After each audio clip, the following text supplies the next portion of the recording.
কেন্দ্রীয় কর্মসূচির অংশ হিসেবে শ্রীপুরের বর্মী ইউনিয়ন বিএনপির উদ্যোগে মাছের পোনা অবমুক্ত করা হয়েছে। মুহসিন মিয়া শাহিনের তথ্য ছবিতে থাকছে বিস্তারিত। বাংলাদেশ জাতীয়তাবাদী দল বিএনপির কেন্দ্রীয় কর্মসূচির অংশ হিসেবে গাজীপুরের শ্রীপুর উপজেলার বর্মী ইউনিয়ন বিএনপির উদ্যোগে বর্মীবাজার সংলগ্ন শীতলক্ষা নদীতে মাছের পোনা অবমুক্ত করা হয়েছে।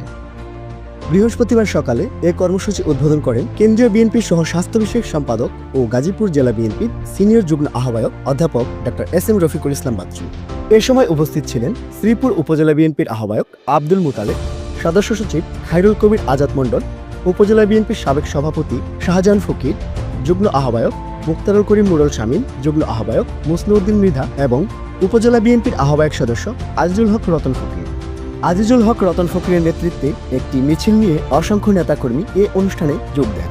পাশাপাশি বর্মী ইউনিয়ন বিএনপি ও অঙ্গ সহযোগী সংগঠনের নেতৃবৃন্দরাও সক্রিয়ভাবে অনুষ্ঠানে অংশ নেন।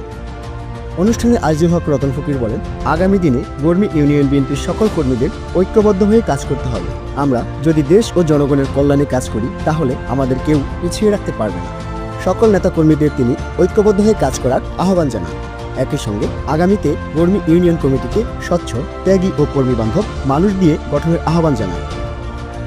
এ সময় উপস্থিত নেতৃবৃন্দরা জানান, মাছের পোনা অবমুক্ত কার্যক্রমের মাধ্যমে পরিবেশ ও জীববৈচিত্র্য সংরক্ষণে দলের ইতিবাচক ভূমিকা রাখতে চায় বিএনপি। একই সঙ্গে এই কর্মসূচির মাধ্যমে তৃণমূল নেতাকর্মীদের মধ্যে নতুন উদ্দীপনা সৃষ্টি হবে বলে তারা আশা প্রকাশ করেন।